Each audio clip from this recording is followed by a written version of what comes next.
சிறகடி காசை அடுத்த வர எபிசோடில் பார்த்தீங்கன்னா ரோஹிணி தான் வந்து மனோஜ் வந்து பார்த்திங்க அப்படின்னா ஜெயிலேருந்து வெளியே எடுத்திருப்பாங்க. ஆனால் விஜயா பார்த்தீங்கன்னா அப்போ கூட வந்து ரோஹிணியை மன்னிக்கிறதுக்கு தயாராக இல்லை. இன்னமும் ரோஹிணி மேலே கோவமாக தான் இருக்காங்க. அவள் கொடுத்த பணத்தை திரும்ப கொடுத்துட்டு அவகிட்ட நன்றி சொல்லிடு, அதை விட்டு வேறு எதுவுமே பண்ணக்கூடாதுன்னு சொல்லிடுவாங்க. இதை வந்து பார்த்திங்க அப்படின்னா மனோஜ் வந்து ஆஃபீஸ்க்கு வந்து ரோஹிணி கிட்டே சொல்கிறாங்க. அவங்களுக்கு கொஞ்சம் கூட என்னை பற்றி கொஞ்சம் கூட யோசிக்கவே இல்லையா, நான் இப்படி வந்து உன் வாழ்க்கையே வந்து வீணாக போக தெரிஞ்சு நான் தான் உனக்கு காப்பாற்றிருக்கேன், அதை பற்றி கூட யோசிக்காமல் என்னை ஏற்றுக்காமல் இப்படியெல்லாம் பண்ணுறாங்களான்னு சொல்லிட்டு ரோஹிணியும் ஒரு சைடு கோவப்படுறாங்க. இன்னொரு சைடு பார்த்திங்க அப்படின்னா மீனா வந்து அவங்க பூ கட்டுற அவங்க கூட வேலை பார்க்குற எல்லாத்தையும் கூட்டிகிட்டு போயிட்டு அவங்களோட வீட்டு பத்திரம்லாம் சிந்தாமணிக்கிட்ட மாட்டிகிட்டு இருக்கோம். அதனால பார்த்திங்க அப்படின்னா ஒரு கம்ப்ளைண்ட்டாக எழுதி நீ வந்து உங்களோட பத்திரத்தெல்லாம் கொடுக்கல அப்படின்னா உனக்கு எதிராக நாங்கள் எல்லோரும் சேர்ந்து கம்ப்ளைண்ட் கொடுப்போம் அப்படின்னு சொல்லிட்டு சிந்தாமணியை போய் விரட்டுறாங்க. அவங்களும் வேறு வழியே இல்லாமல் பார்த்திங்க அப்படின்னா பத்திரத்தெல்லாம் எடுத்து கொடுத்துட்டு இவளை வேறு எப்படி டீல் பண்ணணுமோ நான் அப்படி பண்ணிப்பேன் அப்படின்னு சொல்லிடுவாங்க.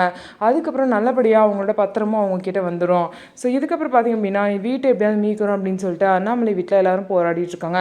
முத்து மீனாவும் அதுக்காக தான் சம்பாரிச்சு எப்படியாவது சீக்கிரம் அந்த கடனை அடைச்சிடணும் அப்படின்னு சொல்லிட்டு சீக்கிரமாக சம்பாரிச்சிட்டு இருக்காங்க. ஆனால் பார்த்திங்க அப்படின்னா கோர்ட்டில் இந்த வீட்டை பற்றின கேஸ் போயிட்டு இருக்கும்போது 10 நாள் வந்து இம்பார்ட்டண்ட்டான ரொம்ப அவசரமான கேஸை மட்டும் தான் கோர்ட்டில் எடுப்பாங்களாம். எல்லா கேஸையும் எடுக்க மாட்டாங்கன்னு சொல்லிட்டு முத்து வந்து வீட்டில் சொல்லும் போது அண்ணாமலை ரொம்பவே ஷாக் ஆகிறாரு. அப்போ நம்மளோட வீடு நமக்கு திரும்ப கிடைக்காதான், நான் சாக வேண்டியதான் அப்படின்னு சொல்லிட்டு ரொம்பவே வந்து பார்த்திங்க அப்படின்னா தப்பாக பேசுறாரு. ஸோ இதுக்கப்புறம் என்ன நடக்க போகுது, அந்த வீடு திரும்ப உங்களுக்கு கிடச்சிருமா கிடைக்காதா, என்ன நடக்க போகுதுன்னு சொல்லிட்டு வெயிட் பண்ணி பார்க்கலாம்.